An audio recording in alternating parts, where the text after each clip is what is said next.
for today, we're going to start chapter 3, which is the elastic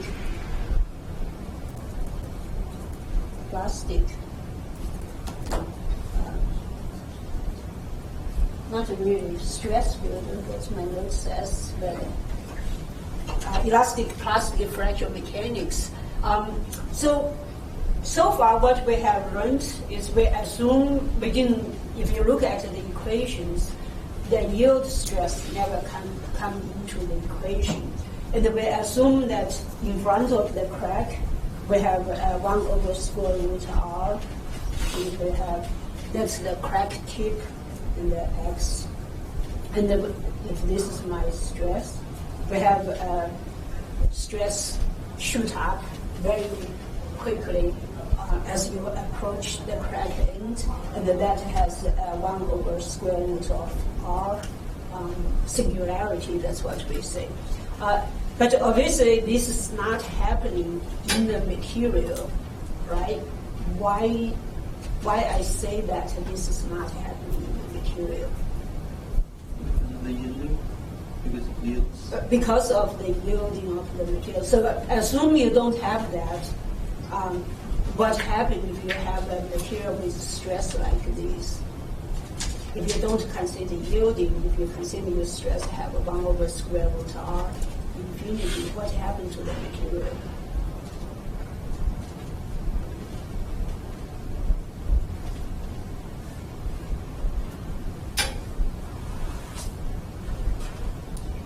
So can you have a material that does not yield and that can take 1 over square root r singularity? No.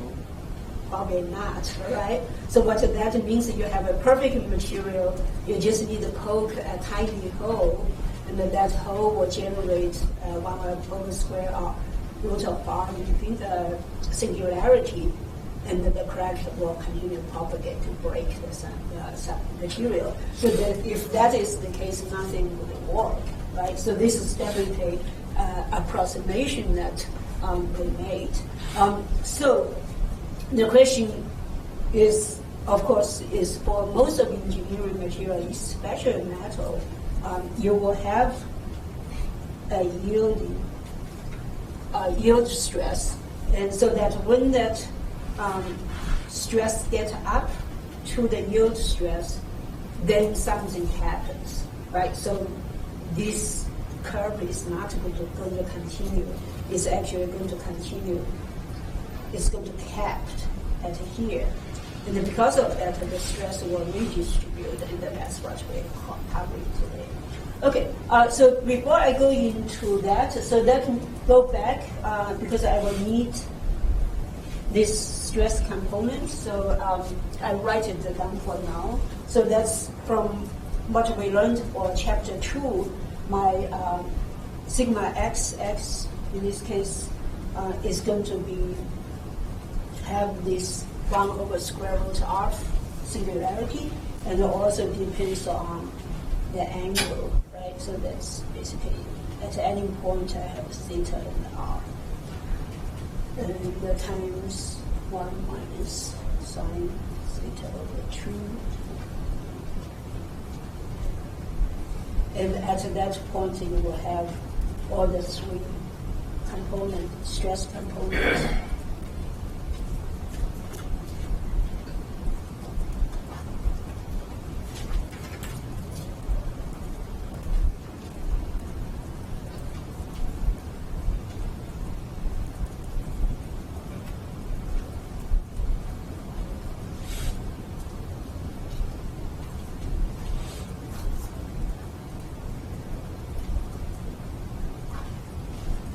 So those are the stress components we derived from the stress function. And so that's the stress field without consider yielding of the material, or the plastic deformation of the material. So of course now we know that this does not apply to really a region that's very close to the crack. So the question is, we know that this place region is going to go through plastic deformation. So what criterion we will use, right? So if we consider plasticity,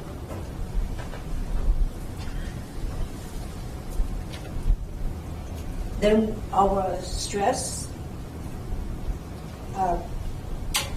I put a sigma over here, maybe I just put sigma equivalent because depends on your yielding criterion that sigma is calculated in different ways. So when this is larger than equal to your yield stress, then you start to have plastic deformation.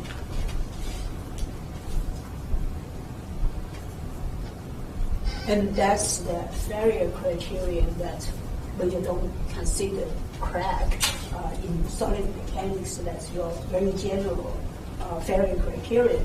So there are two types, most common ones. One is the Vogisis. Vogisis yielding stress or yielding criterion. In this case, that sigma equivalent is calculated for your three principal stresses.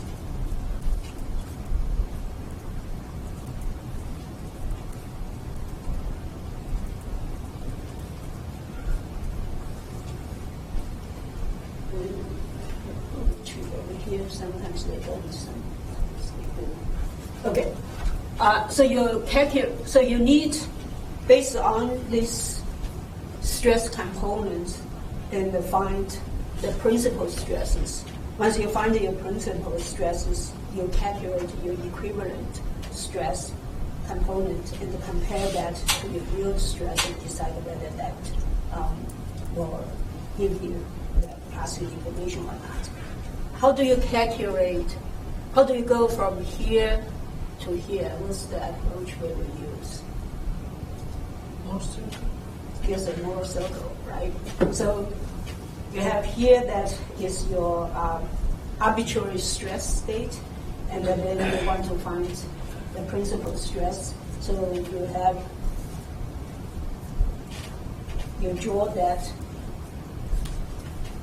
based on the stress state over here. So basically, you have sigma yy, tau xy, and your sigma xx, tau xy. And when you connect those two, then you can draw a big circle.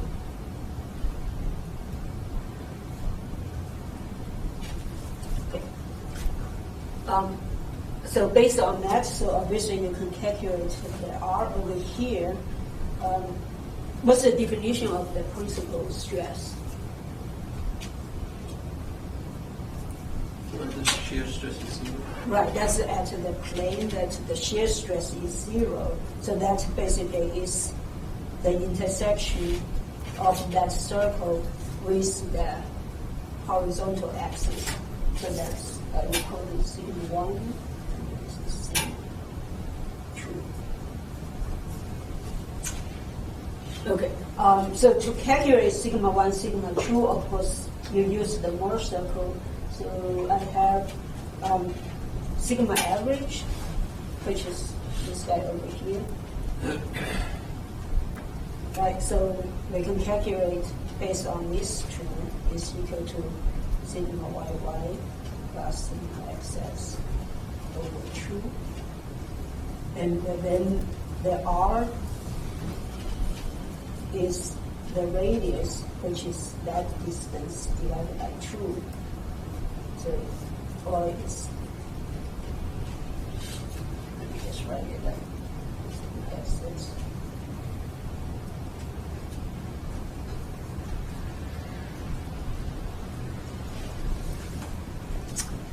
So those are R, the radius of the Mohr circle, and of course now you have basically sigma 1 or 2 will be either your sigma average plus or minus your R. That plus give you the left side, the right side, and the minus give you the left side. You think tau should have the square? Tau should have square too. Okay, so that's how, once you know your K1, right, you know the location of your points, then you can plug this, you get the value of sigma x, sigma y, and tau xy, you plot it on the Mohr circle, and you get your principal stresses. Okay. So the second one is the Tresca yielding stress.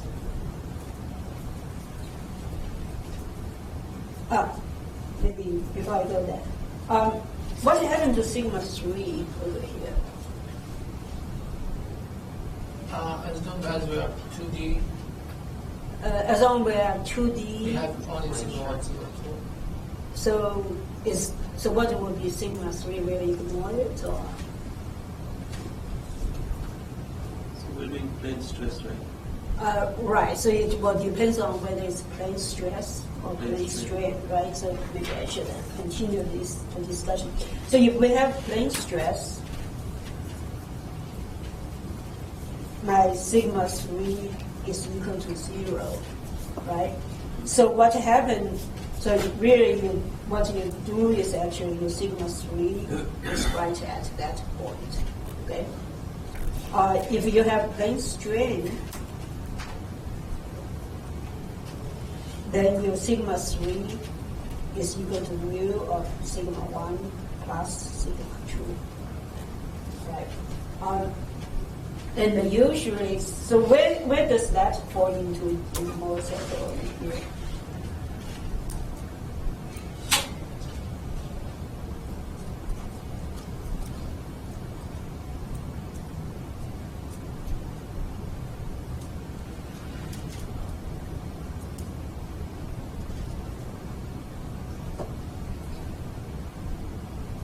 So mu is, for most of the material, is about 0.3, right?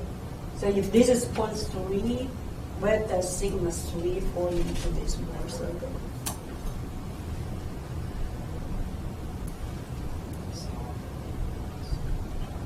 So this point is 0.5, right? That sigma average is 0.5 times sigma 1 plus sigma 2. So 0.3 will be somewhere over here, right? So sigma 3 for plane stress will be somewhere left of the average. Okay, all right. So basically, now for both cases, for 2D, you should be able to use Mohr circle to calculate the von Mises stress.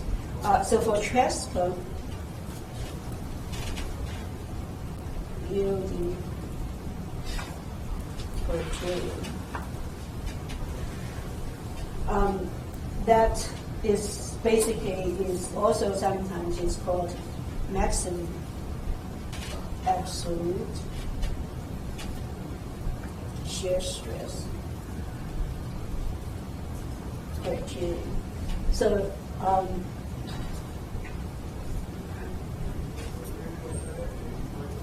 so it's in this case, your sigma equivalent will be equal to 2 tau max absolute.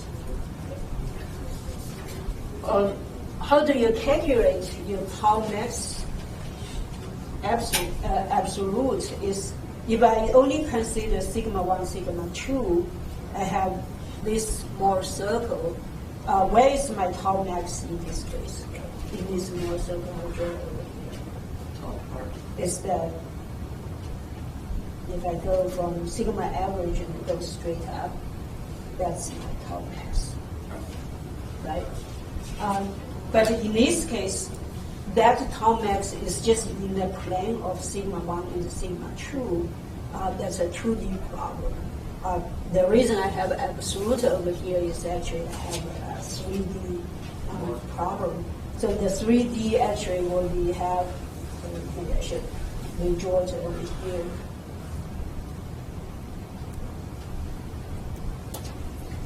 So say I have a more circle based on my sigma 2 and the sigma 1, and then in plane stress,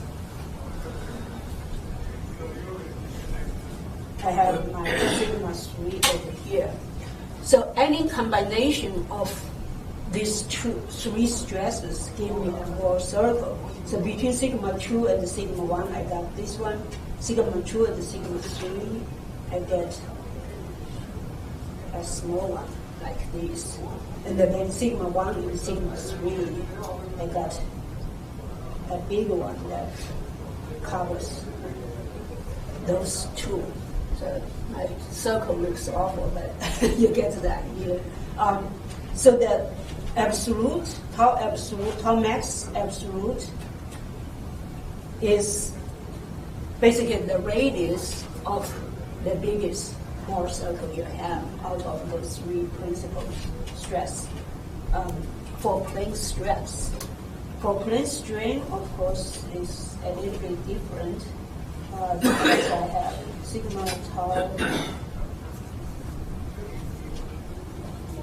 I have my sigma 1, sigma 2 over here, but my sigma 3 is somewhere inside. So now my circle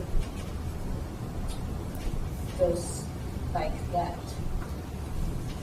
right? So in this case, your tau max absolute is actually equal to sigma 1 minus sigma 2 divided by 2. So that's plane strain. And in this case, that's equal to sigma 1 minus sigma 3 is 0, so sigma divided by 2. Okay, so obviously, in plane strain case, your shear max absolute will be larger than shear max absolute in a plane strain condition, right? Everybody see that? Because in here it's just sigma 1 over 2. In plane strain, you actually have to subtract sigma 2 from sigma 1 to get you the tau max. Okay.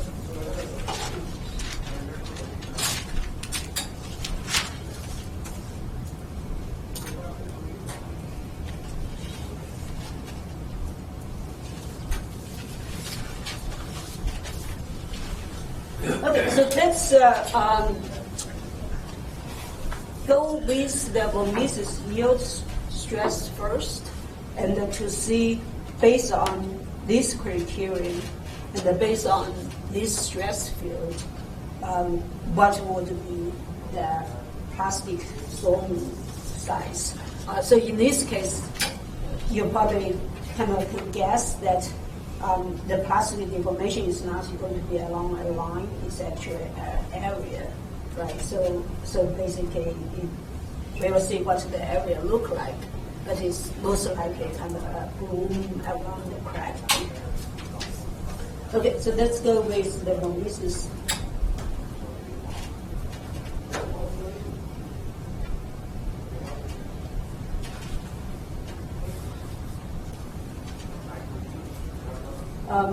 So it's pretty straightforward in one way.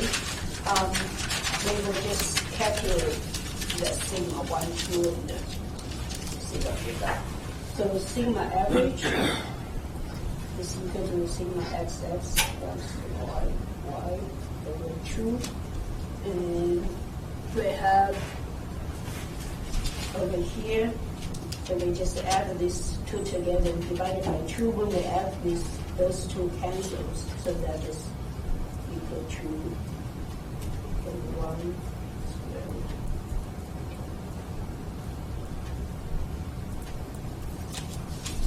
So that's a simple format. There R is equal to square root of. That's right, that's my HT, my doctor. Okay, good.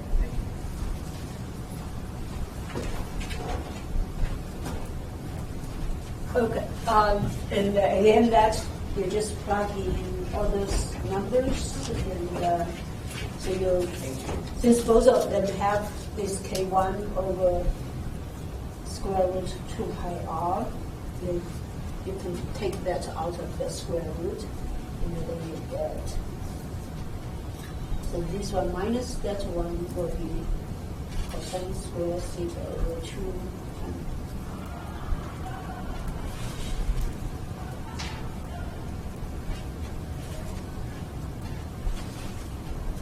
That's good.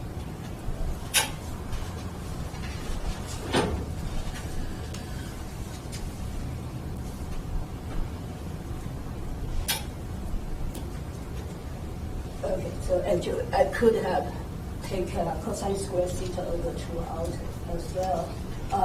So if you do a bunch of combination over here, you will get, actually, oh, that's convenient.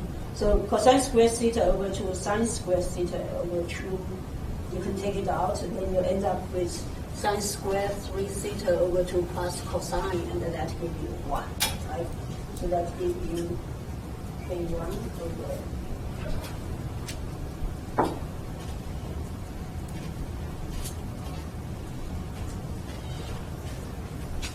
So that's R. And so just sigma 1 is sigma average plus R. So that gives you K1.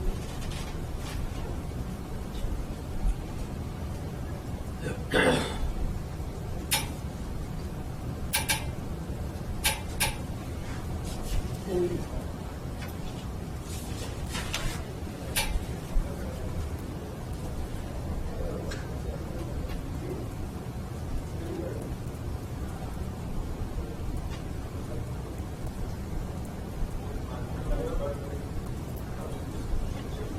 okay, so there's nothing fancy here. I'm just walk through the math. So let's see if I have plane stress. So sigma 3 is equal to 0, and then so now I need just plug it into this equation over here. So my yield stress is equal to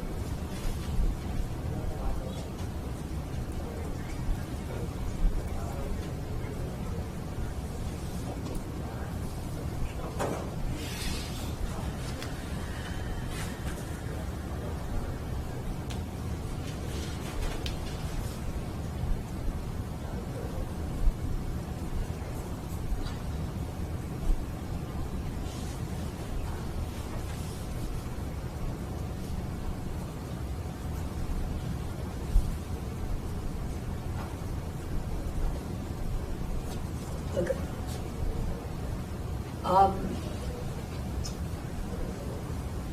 So since it's a pain in the neck to carry these square roots, so I'm going to take it square on both ends. Take 1 square over 2 pi r times.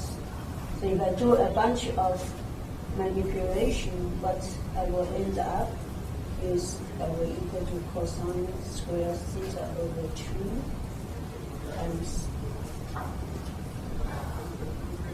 6 sine square theta over 2 plus 2.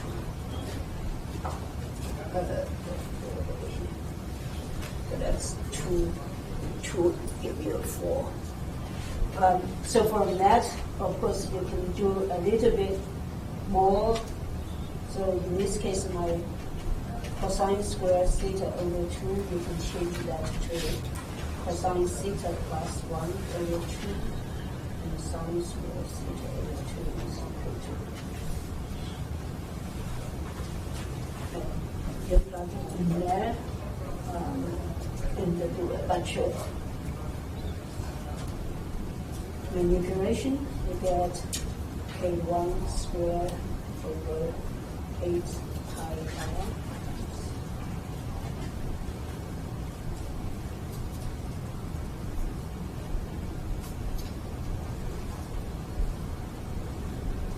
And of course, that eventually end up with K1 squared.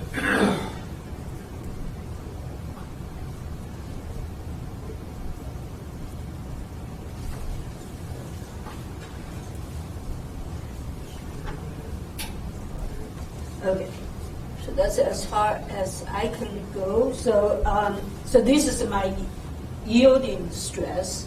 Of course, so for plastic deformation to happen, this have to be larger than sigma y squared, right? So from here, what you can calculate is what we call the boundary of the plastic deformation. So instead of drawing over there, you can plug this into MATLAB, for example, and then to see at what point with R and the theta. So if you change theta from 0 to 180 degrees, and you find the R that make this equal. So that gives you basically the boundary of the plastic reform.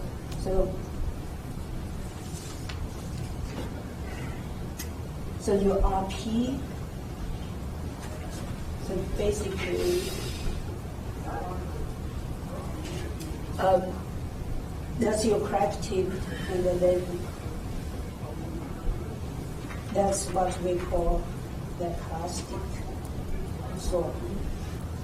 And so any point over here where the border I draw is when your sigma is equal to sigma y, right? So basically, now I can draw for a particular angle theta, I call it theta p, you correspond to RP.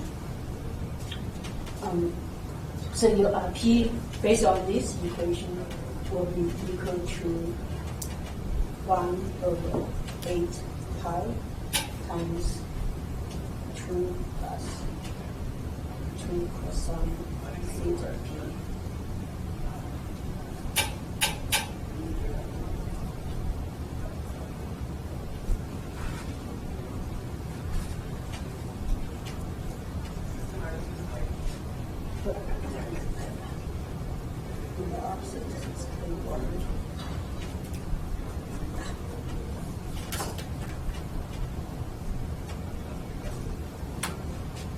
Okay, so then you just vary theta p from 0 or from minus 180 to 180, basically in front of the crack. You find your RP, and then you can draw that line. So for example, in this case, say along x-axis, I have theta p is equal to 0. So you put it in there, you get your RP of 0 is equal to 1 over 2 pi.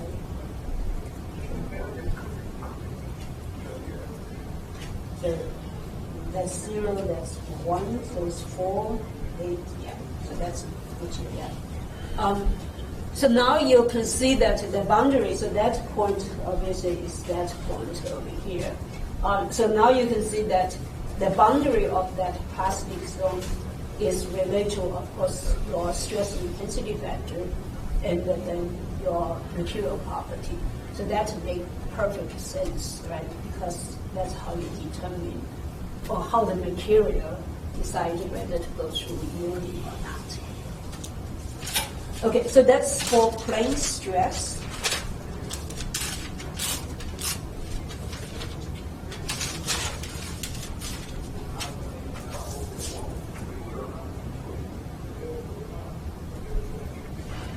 So for plane strain,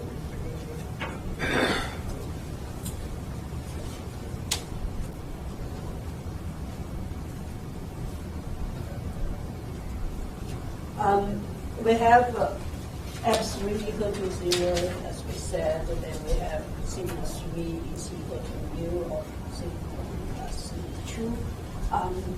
I actually gave this as a homework for you guys to do, so I'm just going to write down the solution.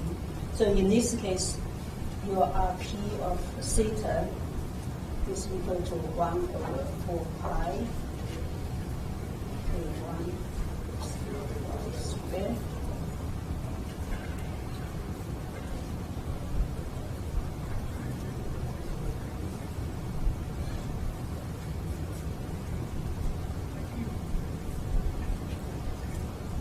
So now your boundary is not only depends on your yielding stress, your K1, it also depends on your Poisson ratio. And of course that Poisson ratio gets into this equation through sigma 3 over here. Okay, so similarly, at theta equal to 0, you will find that you are P0. So that goes to 0, that's 1, so it's 2. So it's approximately, I would say, equal to pi of K1 over sigma y squared.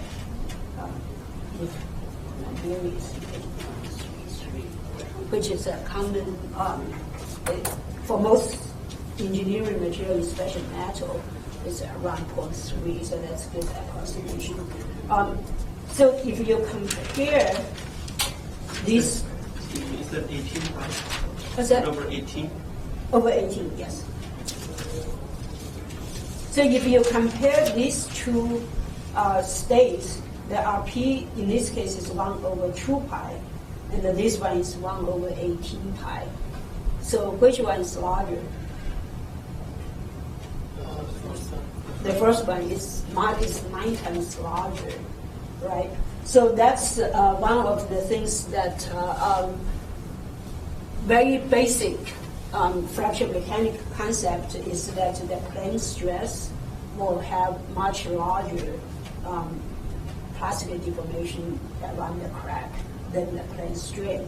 And so in this case, how does that mean that the crack propagate? Can you guys guess? We haven't get that far yet.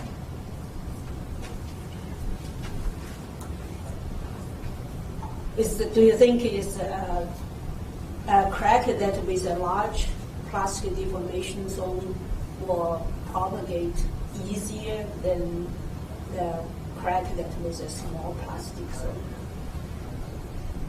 I think when it goes to the plastic zone, the stress will be distributed, so the crack will not propagate. Right, so it's actually the plastic zone is kind of shield the crack tip, right? So that means that the crack with smaller plastic zone actually might be is more like brittle fracture, and then the one that with larger plastic so is more like plastic fracture. Okay, so if you draw this, and I think I actually give you the homework to do also. So if you just change theta from 0 or minus 180 and draw the picture like what I draw over here, you will see that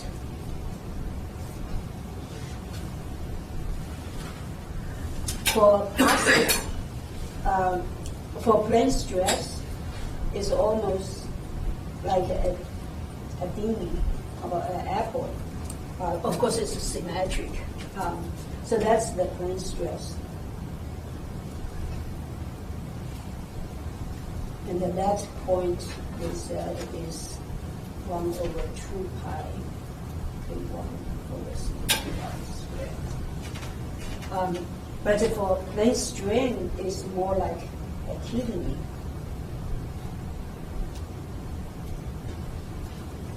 And that value here is 1 over 18 pi.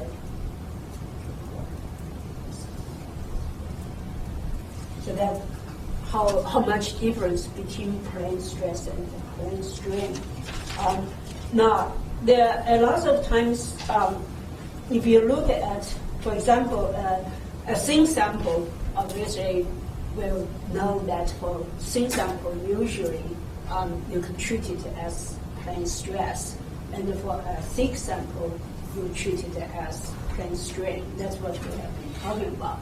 But even for a thick sample, though, you might have some plane stress condition at the surface. So, for example, if I draw a 3D view of a crack, do a good job on that.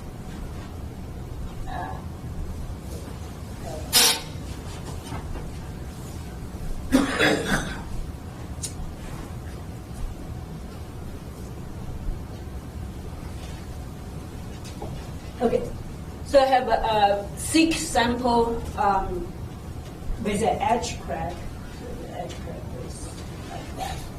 Right?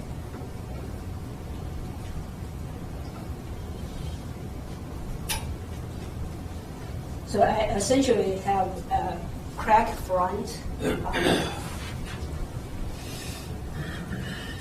along the width direction or around the thickness direction of that plate.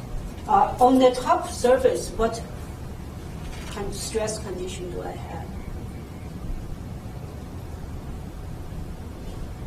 That crack propagating like inside or Right, the crack is, so maybe I draw, is that clear? It's a through crack, right? Right, the crack basically goes from the front surface all the way back to the back surface. Right, so think of a piece of cheese. You just cut, take a knife, one cut, another cut, and that's what it will look like. Okay. So on the front surface, what stress condition do I have?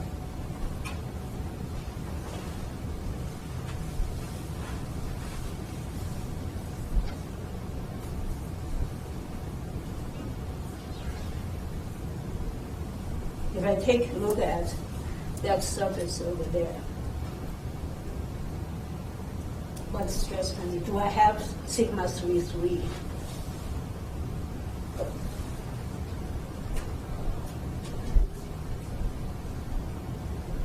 It's a tensile specimen. Right, so I assume my load is 5 meters. And my XY is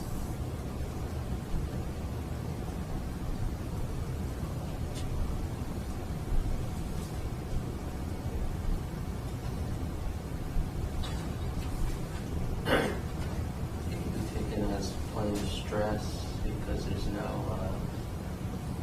fortune in zero. right, because there's no, so this is a free surface, right? The front surface is a free surface. So if I look down, I don't have anything going along the Z direction, right? So that means it satisfies my plane stress condition. So on the true surface here, I actually, on the front and the back surface, I actually have plane stress condition, right? So based on these, if I look at this plane, I do a good job drawing an apple. That would be my stress, my plastic zone on the front surface. The same thing in the back, I will have something like that. But if I look at that point in the middle, inside the body, of say at the halfway into the depth direction, over there my condition will be plane strain. Right? I can no longer say my sigma 3,3 is 0, and then I have a thick sample. So over here will be plane strain. So that means my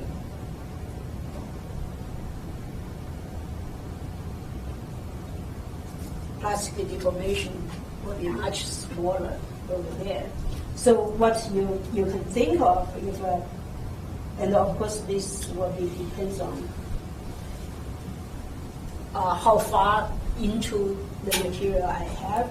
So basically you have, if I draw the edge of these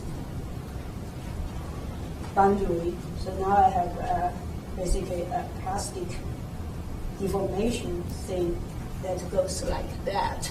So basically kind of like a bone, right? It's big on both sides, but it's taped down as it's going into the material.